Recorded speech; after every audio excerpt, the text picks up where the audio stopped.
తెలుసుకుందాం. నమస్కారం అండి. హైదరాబాద్ నుంచి శ్రీ రాస్తున్నారు. అర్థం తెలియకుండా శ్లోకాలు మంత్రాలను చదివితే ఫలితం ఉంటుందా వివరించండి అంటూ రాస్తున్నారు. అమ్మల గన్నయమ్మ ముగురమ్మల మూలపుటమ్మా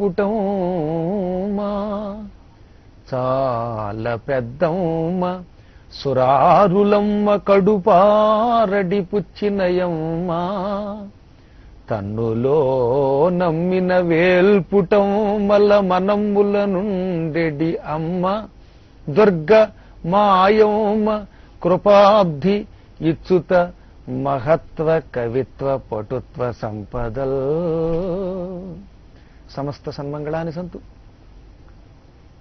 మంత్రాలకి అర్థం తెలియకుండా చదివితే ఫలితం ఉంటుందా లేదా అనేది. అసలు మంత్రానికి అర్థం తెలుసుకుని చేయవలసిన అవసరంలా. నిప్పు తెలిసి తొక్కినా తెలియక తొక్కినా అది నిప్పే గనక కాలుతుంది.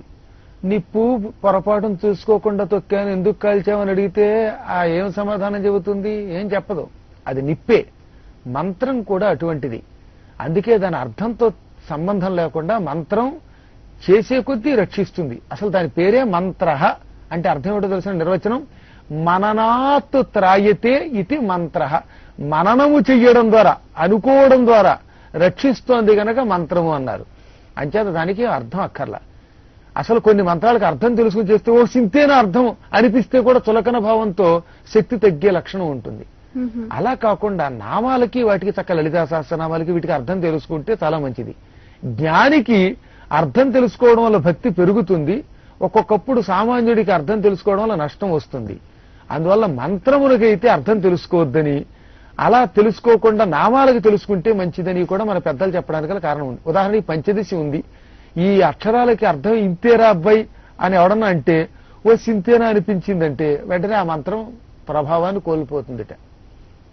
అందువల్ల గాయత్రి మంత్రం లాంటి వాటికి అర్థం తెలుసుకోవడం వల్ల జ్ఞానం పెరగచ్చు కొంతమందికి ఇబ్బంది కలిగించవచ్చు.